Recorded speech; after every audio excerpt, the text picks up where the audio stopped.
Les acides aminés. Tous les acides aminés comportent une fonction amine, une fonction acide carboxylique, greffée sur le carbone asymétrique central appelé carbone alpha. Sur ce carbone alpha, toujours un atome d'hydrogène et une chaîne latérale qui diffère d'un acide aminé à l'autre. Tous les acides aminés à pH 7 de la cellule sont sous forme chargée au niveau des fonctions amine et acide. La fonction amine prend la forme NH3+, et la fonction acide prend la forme CO-, ce qui leur confère une charge plus et une charge moins. La charge plus peut interagir avec des charges négatives ou bien des charges partielles négatives. Donc ici, c'est une charge totale négative d'un autre acide aminé CO-. La charge moins peut interagir avec une charge partielle positive ou bien une charge globale positive, par exemple un NH3+. Donc on voit que ces propriétés de charge confèrent à ces acides aminés la capacité à interagir avec d'autres molécules et notamment avec les molécules d'eau, ce qui les rend fortement solubles. Nous ne parlons pas ici des éventuelles charges portées par la chaîne latérale, nous le verrons dans une vue ultérieure. Le carbone alpha est le carbone central placé entre le NH2 et le COH, la chaîne latérale et l'atome d'hydrogène. Ce carbone est qualifié d'asymétrique puisqu'il porte bien 4 groupements différents, sauf dans le cas où la chaîne latérale est un H, c'est le cas de la glycine.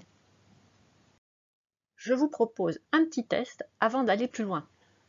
Tout d'abord, représentez soit sur un papier, soit mentalement, un acide aminé à pH 7, pH de la cellule. Deuxièmement, essayez de répondre à la question « Pourquoi peut-on affirmer que les charges plus et moins portées par les fonctions NH3+ et CO- de l'acide aminé facilitent sa solubilisation dans l'eau ?»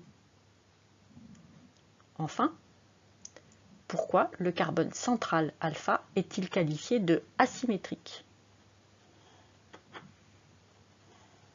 Prenez le temps de répondre, mettez la vidéo sur pause. Voyons maintenant les différentes formes d'acides aminés qui se distinguent par leur chaîne latérale. Certains acides aminés, comme les deux représentés en vert ici, ont des chaînes latérales qui sont dites hydrocarbonées, c'est-à-dire qu'elles n'ont que des atomes d'hydrogène et de carbone. Du coup, elle contient beaucoup de groupements CH qui sont fortement apolaires. Autrement dit, ce type de chaîne latérale-là ne pourra éventuellement créer des interactions qu'avec d'autres chaînes latérales, elles aussi apolaires, par exemple par des interactions hydrophobes. Dans cette famille d'acides aminés, on peut trouver des chaînes latérales qui sont de taille moyenne, petite, voire même grande. Les acides aminés qui sont représentés ici en violet, comme par exemple la sérine, ont une chaîne latérale avec une fonction OH, autrement dit qui est dite hydroxylée, porteuse d'un groupement OH.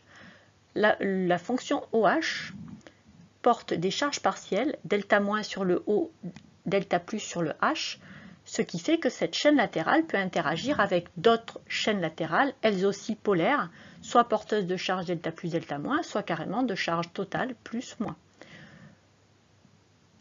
La chaîne latérale de la sérine, en revanche, est qualifiée de petite en taille. Voyons maintenant le cas de l'acide glutamique. Il porte une chaîne latérale, comme son nom l'indique, avec une fonction acide carboxylique, ici représentée sous la forme CO-. Donc, forcément, il porte une charge globale, une charge totale négative sur cette chaîne latérale. Donc, forcément, il est polaire, donc il peut créer des interactions de type électrostatique avec d'autres chaînes latérales, par exemple, ou avec l'eau. Sa taille est ici qualifiée de moyenne. L'acide aminé lysine porte sur sa chaîne latérale une charge totale positive sur la fonction NH3+. Cette fonction, porteuse de charge positive, est donc polaire et donc peut interagir avec d'autres charges delta- ou charge totale négative. On voit en revanche ici que cette chaîne latérale occupera une grande place, par exemple, dans une protéine, puisqu'elle est de grande taille. Avant de poursuivre la vidéo, je vous propose d'essayer de répéter ce qui vient d'être dit sur les chaînes latérales de ces 5 acides aminés, en faisant bien ressortir d'une part la taille de la chaîne, d'autre part la composition de la chaîne et son caractère polaire ou apolaire. Certains acides aminés portent sur leur chaîne latérale un cycle. C'est le cas de la phénylalanine et de la tyrosine qui sont représentés sur cette vue. Le tryptophane en possède aussi un. Si on regarde plus particulièrement la phénylalanine, on voit qu'elle est apolaire puisqu'elle contient une fonction CH2 et le cycle lui-même composé de CH. Donc que des fonctions qui n'ont pas de charge ni totale ni partielle.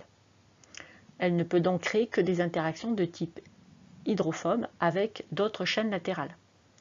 Sa taille est moyenne. Si on regarde maintenant la tyrosine, on voit qu'elle a une chaîne latérale très proche de celle de la phénylalanine, mais avec une fonction alcool, OH, en plus. Nous avons vu que la fonction alcool est chargée partiellement delta-, delta+, et donc ceci confère à cette chaîne latérale un caractère polaire. Sa taille est toujours moyenne. Les acides aminés aromatiques ont la particularité d'absorber à 280 nanomètres. On le voit ici sur un spectre du tryptophane, tyrosine et phénylalanine. On voit que la phénylalanine absorbe très peu et à 250.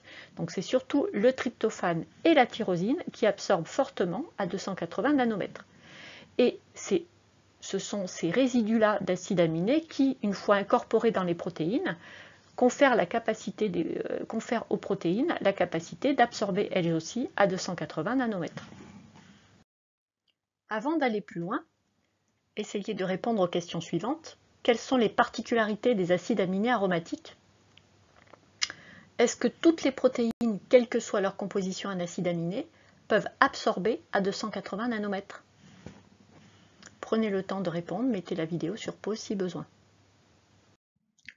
La proline, comme nous le voyons, est un acide aminé très particulier puisque sa chaîne latérale est greffée sur le carbone alpha comme tous les autres acides aminés, mais elle est aussi greffée sur la fonction amine, ce qui la rend cyclique.